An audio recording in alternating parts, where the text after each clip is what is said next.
every nation, great is our God and He is the rock of our salvation. Lift up your heart and sing. So sing, for we are God's people, for He has shown us His ways. He gathers us to His table to partake of His grace. Come, let us sing to every nation. Great is our God and King.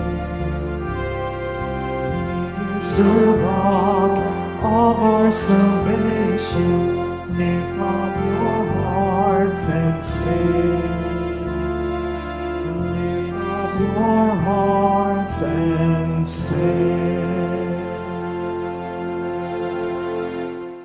In the name of the Father, and of the Son, and of the Holy Spirit. Amen. The grace of our Lord Jesus Christ, and the love of God, and the communion of the Holy Spirit be with you all. And with your spirit. Brothers and sisters, let us acknowledge our sins, and so prepare ourselves to celebrate the sacred mysteries.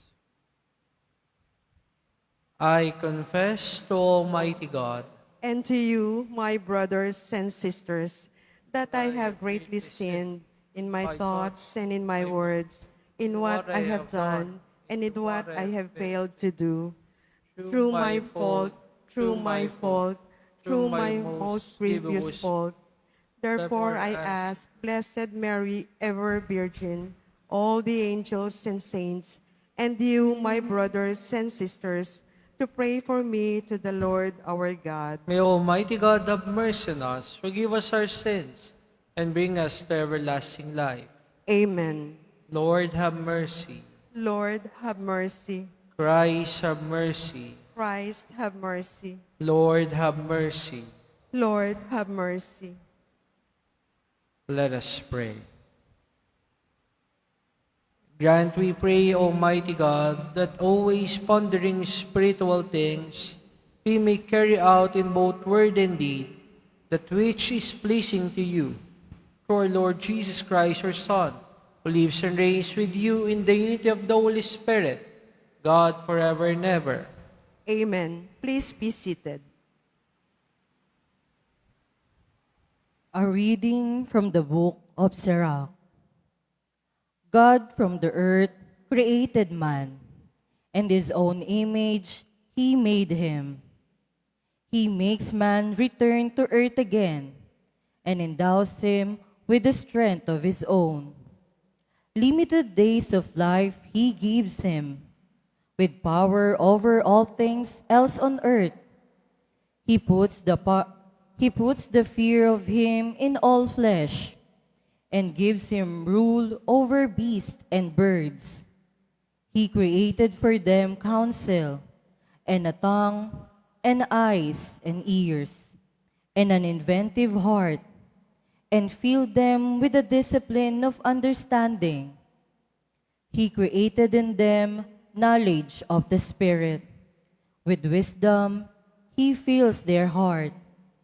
Good and evil, he shows them.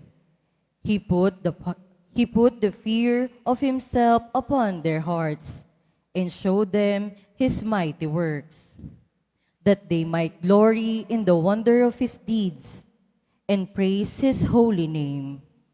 He has set before them knowledge, a law of life as their inheritance, an everlasting covenant he has made with them. His justice and his judgments he has revealed to them. His majestic glory their eyes beheld. His glorious voice their ears heard. He says to them, avoid all evil. Each of them he gives precepts about his fellow men. Their ways are ever known to him. They cannot be hidden from his eyes. Over every nation he places a ruler, but God's own apportion is Israel. All their actions are clear. As the sun to him, his eyes are ever upon their ways. The word of the Lord. Thanks be to God. The Lord's kindness is everlasting to those who fear him. The Lord's kindness is everlasting to those who fear him. As a father has compassion on his children, so the Lord has compassion on those who fear him. For he knows how we are formed, he remembers that we are dust. The Lord's kindness is everlasting to those who fear him. Man's days are like those of grass, like a flower of the field he blooms. The wind sweeps over him, and he is gone, and his place knows him no more. The Lord's kindness is everlasting to those who fear him. But the kindness of the Lord is from eternity to eternity towards those who fear him, and his justice towards children's children, among those who keep his covenant. The Lord's kindness is everlasting to those who fear him. Please stand.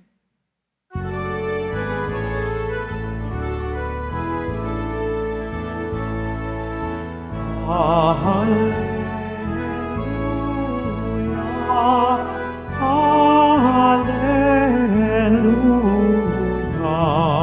hallelujah.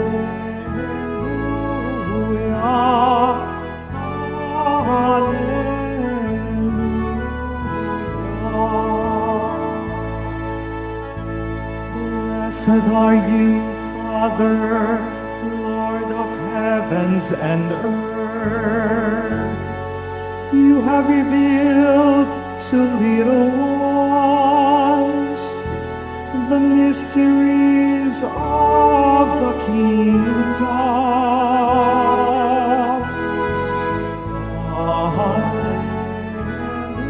Hallelujah, hallelujah,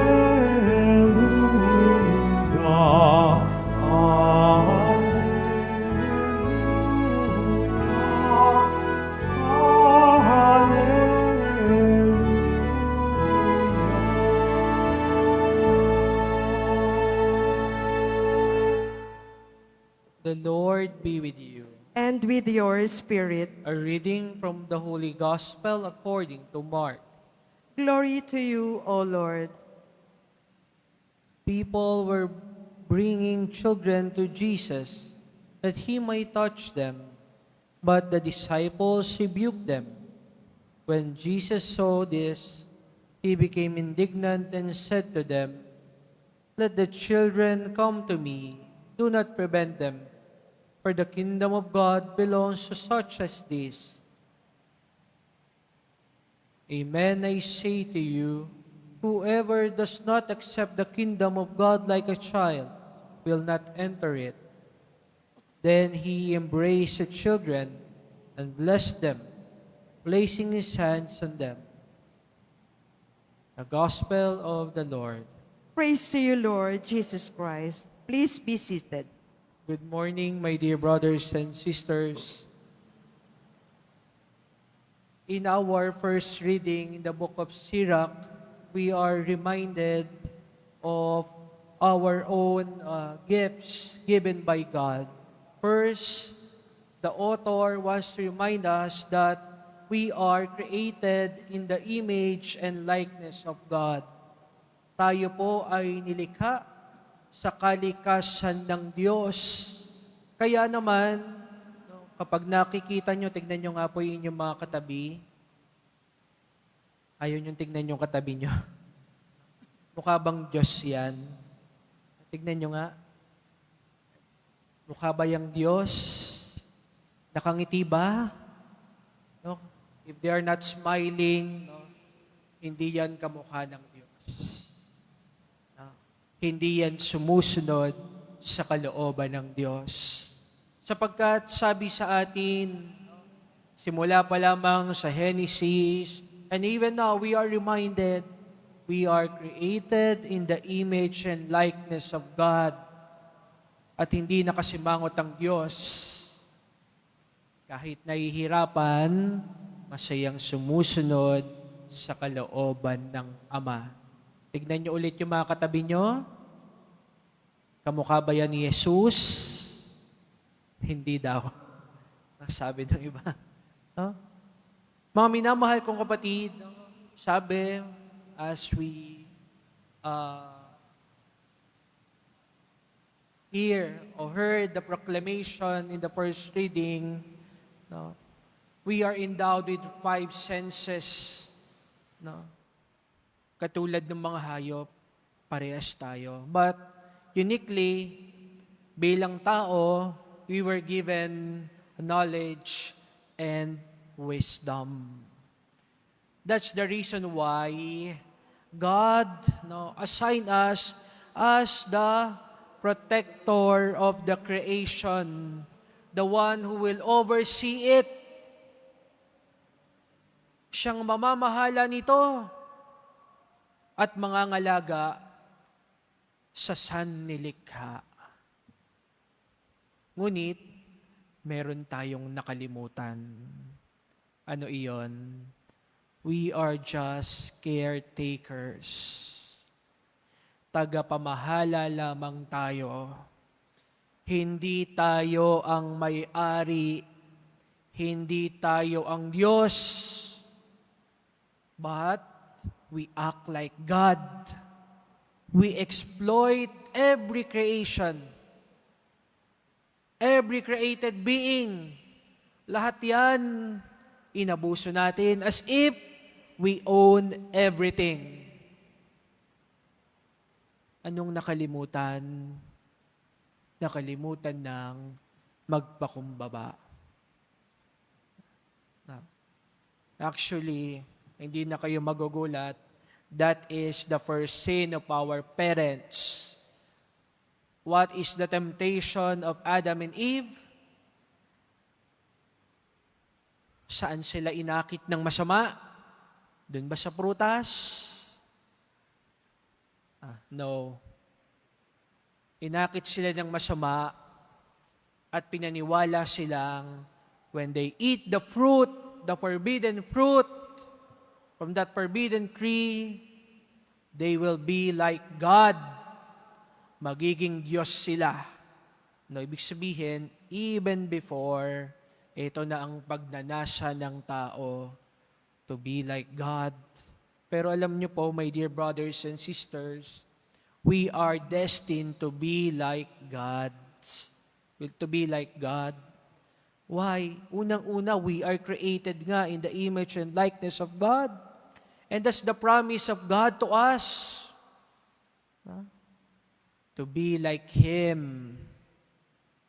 Hindi maging Diyos o maging Diyos-Diyosan, kung hindi maging tulad ng Diyos. Yan po tayo nakatalaga, even until now. Pero hanggang ngayon, we have that illusion that we can act like God here. But we are only one of God's creation. Kaya nga po, it's a good reminder for us in our gospel, the humility of those children. At that time, yung babae at mga bata, wala silang halaga. Remember, nung nagpakain ng 5,000, anong sabi? 5,000 yung pinakain, hindi pa kasama yung babae at mga bata. Wala silang halaga ng panahong iyon. Kaya naman, you will understand the reaction of the apostles while they are ministering in the surrounding area. Nakita nila yung mga bata, parang kayo, pag may nakita kayo naglalarong bata at may ginagawa kayo, madali kayong naiirita, right? Kasi yung bata, gusto nilang makipaglaro. They want to engage you. Gusto nilang mapansin. Wari ko, ganun din yung ginagawa ng mga bata at that time. They want to be noticed by Jesus, by the apostles, because they witnessed many miracles. Pero hindi sila pinapansin. That's the reason why the apostles, they were very angry with the children. But Jesus, rebuked them.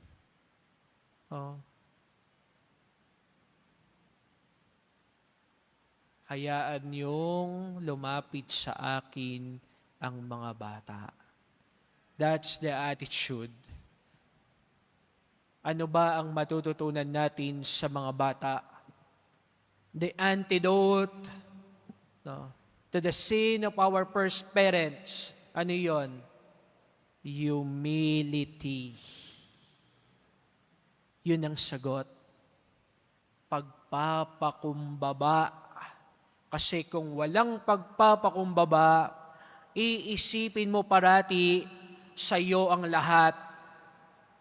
When you receive material blessings, pinaghirapan ko to.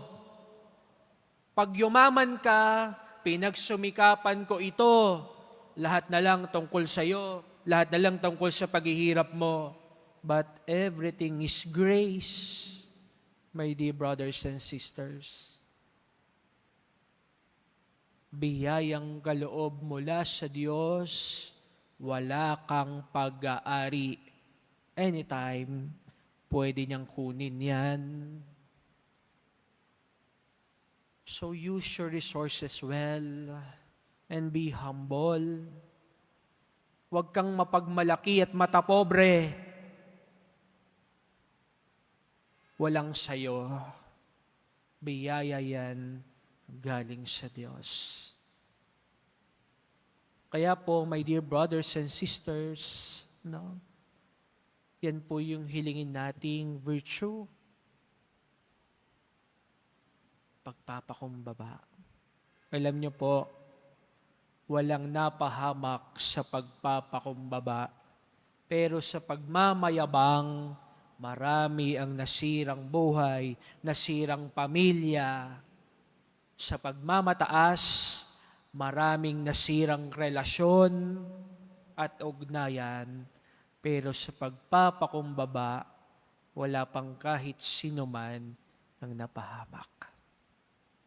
So let us remind ourselves, my dear brothers and sisters, to always be humble, to take the path of humility, the path of Jesus, ang daan ng mahal na pong Jesus Nazareno, ang daan ng pagpapakumbaba. Amen. Please all stand.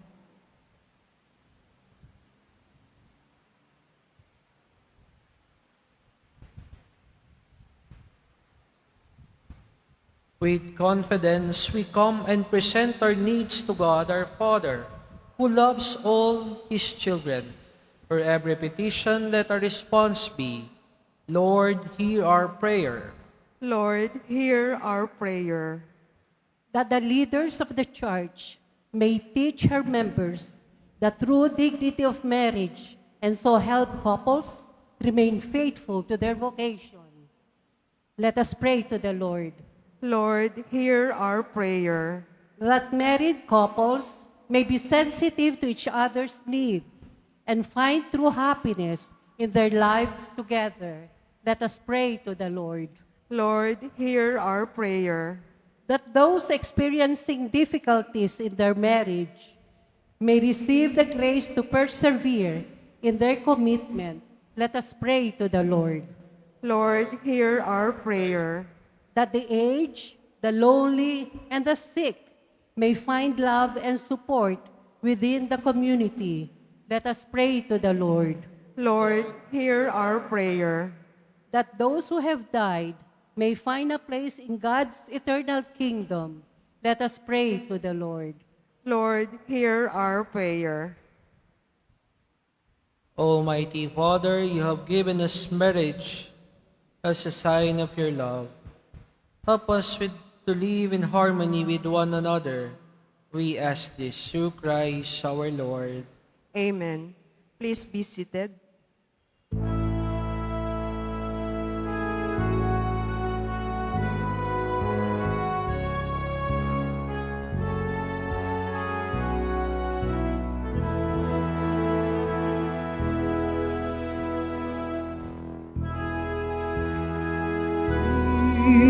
To you, the bread of life we offer to you. Bless them with your spirit, and together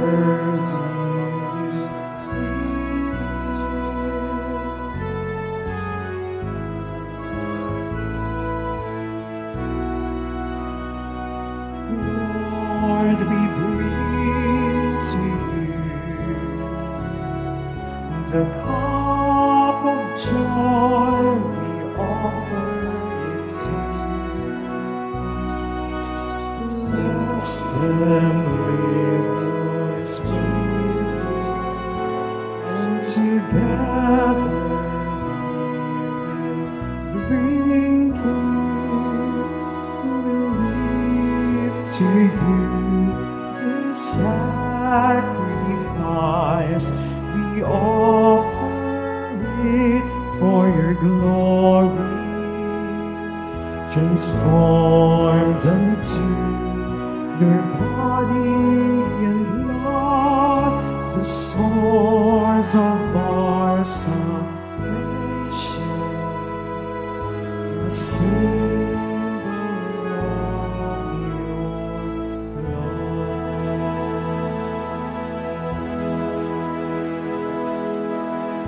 Please all stand. Pray, brothers and sisters, that my sacrifice in yours may be acceptable to God, the Almighty Father. May the Lord accept the sacrifice at your hands for the praise and glory of his name, for our good and the good of all his holy church. As we celebrate your mysteries, O Lord, with the observance that is your due, we humbly ask you that what we offer to the honor of your majesty may profit us for salvation. Through Christ our Lord. Amen. The Lord be with you. And with your spirit, Lift up your hearts. we lift them up to the Lord. Let us give thanks to the Lord our God. It is right and just. It is truly right and just, our duty and our salvation, always and everywhere to give you thanks, Lord, Holy Father, Almighty and Eternal God. For although you have no need of our praise, yet our thanksgiving itself your gift, since our praises add nothing to your greatness, but profit us for salvation through Christ our Lord. And so in company with the choirs of angels, we praise you, and with joy we proclaim. Holy, holy, holy, Lord of God of hosts, heaven and earth are full of your glory. Hosanna in the highest. Blessed is he who comes in the name of the Lord. Hosanna in the highest. Please all kneel. You are indeed holy, O Lord, the fount of all holiness. Make holy, therefore, these gifts, we pray, by sending down your Spirit upon them like the dewfall, so that they may become for us the body and blood of our Lord Jesus Christ. At the time he was betrayed and entered willingly into his passion, he took bread, giving thanks, broke it, and gave it to his disciples, saying, "Take this, all of you, and eat of it, for this is my body, which will be given up for you."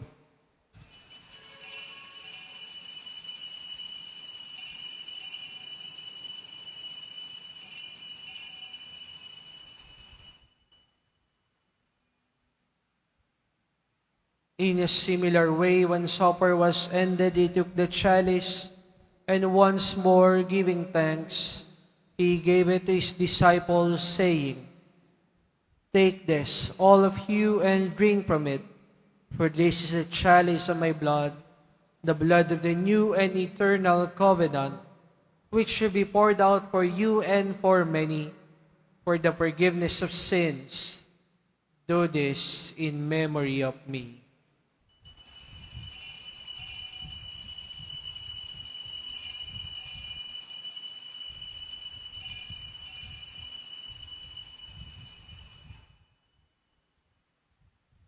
Please all rise. The mystery of faith.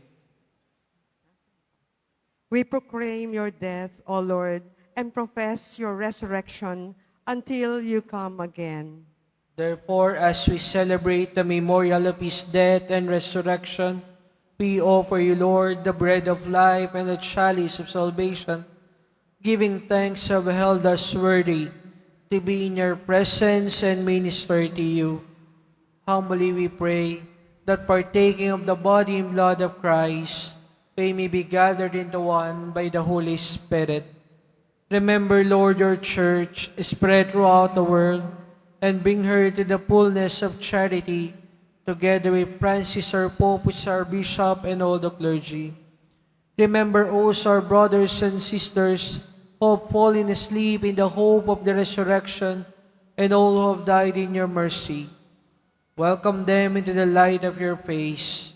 Have mercy on us all, we pray, that with the Blessed Virgin Mary, Mother of God, with blessed apostles, and all the saints who have pleased you throughout the ages, we may merit to be co-heirs to eternal life, and may praise and glorify you through your Son, Jesus Christ. Through him, and with him, and in him, O God, Almighty Father, in the unity of the Holy Spirit, all glory and honor is yours, forever and ever. Amen. At the Savior's command, informed by divine teaching, we dare to say, Our Father, who art in heaven, hallowed be thy name. Thy kingdom come, thy will be done, on earth as it is in heaven. Give us this day our daily bread, and forgive us our trespasses, as we forgive those who trespass against us. And lead us not into temptation, but deliver us from evil. deliver us, Lord, we pray, from every evil. Graciously grant peace in our days, that by the help of your mercy, we may be always free from sin and safe from all distress, as we await the blessed hope and the coming of our Savior, Jesus Christ. For the kingdom, the power, and the glory are yours, now and forever. Lord Jesus Christ, who said to your apostles, "Peace I leave you, my peace I give you. Look not on our sins, but on the faith of your church, and graciously grant her peace and unity in accordance with your will, live and reign forever and ever." Amen. The peace of the Lord be with you always. And with your spirit. Let us offer each other the sign of peace. Peace be with you. Lamb of God, you take away the sins of the world. Have mercy on us. Lamb of God, you take away the sins of the world. Have mercy on us. Lamb of God, you take away the sins of the world. Grant us peace. Please all kneel.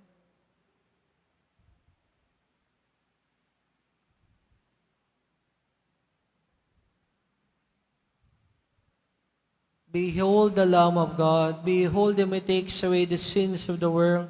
Blessed are those called to the supper of the Lamb. Lord, I am not worthy that you should enter under my roof, but only say the word, and my soul shall be healed. May the body and blood of Christ keep us safe for eternal life. Amen.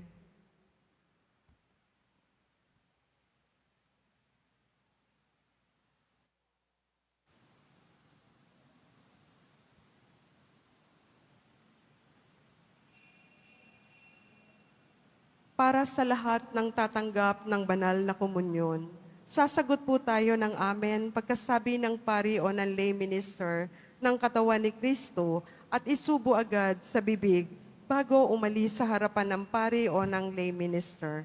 Sumunod po tayo.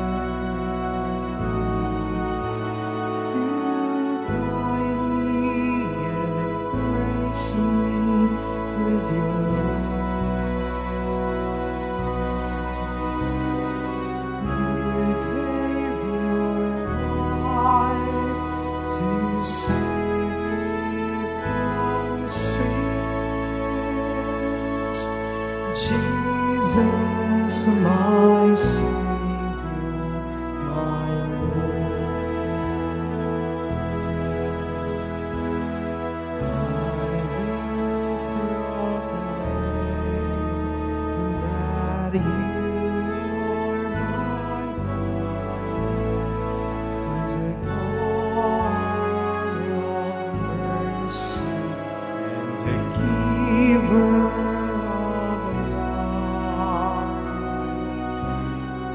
I will proclaim that you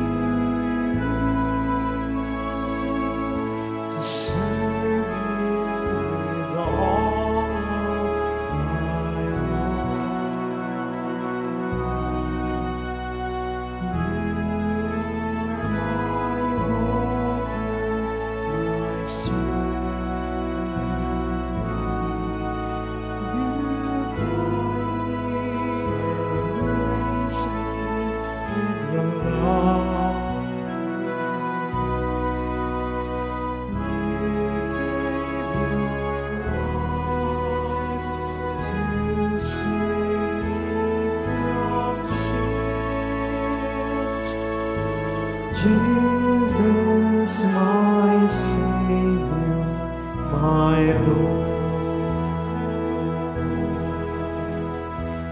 Guide me each day to learn how to love.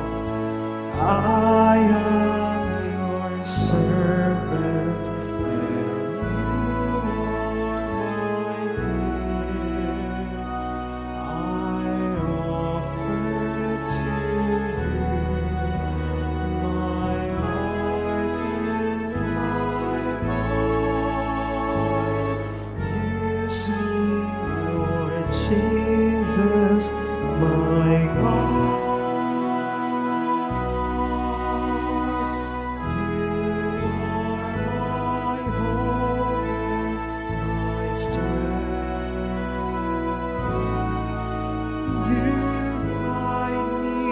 And embrace me with your love.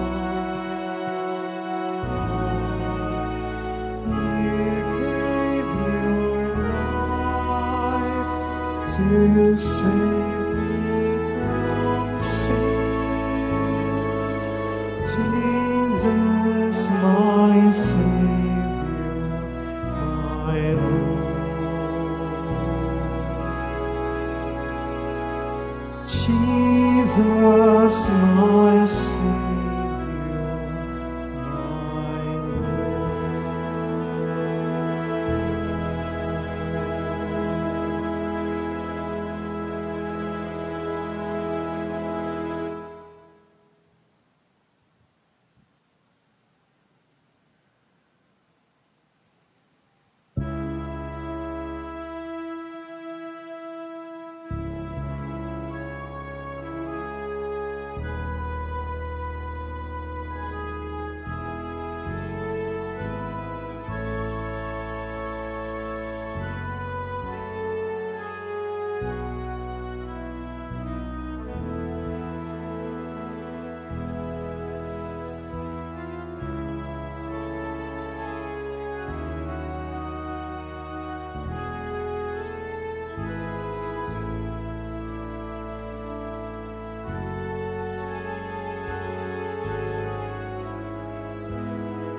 Paalala sa mga nagsisimba, pagkatapos ng misa, wiwisikan po ang lahat ng banal na tubig.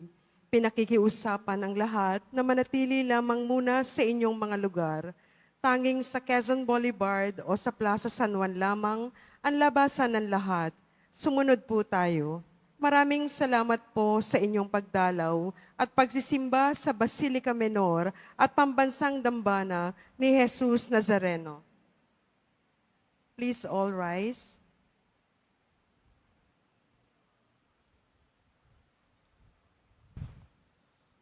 Let us pray. Grant, we pray, Almighty God, that we may experience the effects of the salvation which is pledged to us by these mysteries. Through Christ our Lord. Amen. The Lord be with you. And with your spirit. Jesus Nazareno, through the cross, you show the world the enduring love of God to the world. Listen to the prayers of your people, especially for those that need most your help and mercy. May we receive your answer with gratitude. Bless also these religious articles, that we may fervently pray and trust in you. Through this blessing, may we become more obedient, faithful, and of service to you, our glorious Lord, now and forever. Amen. And may Almighty God bless you, the Father, and the Son, and the Holy Spirit. Amen. Go forth, the Mass is ended. Thanks be to God.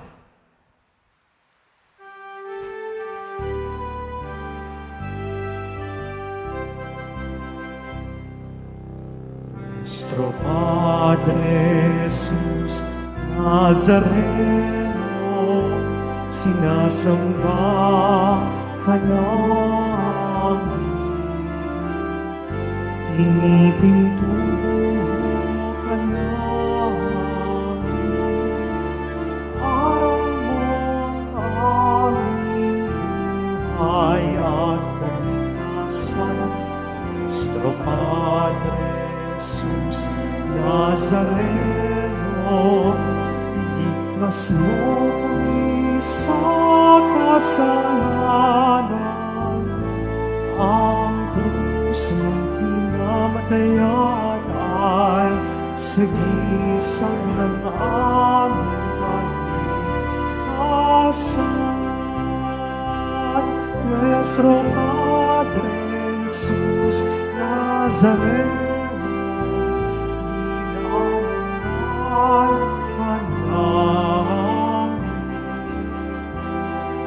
Nuestro Padre Jesus Nazareno, niluwalhati ka namin.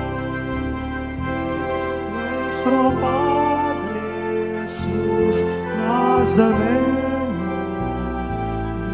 dinarangal ka namin. Nuestro Padre Jesus Nazareno, niluwalhati ka namin.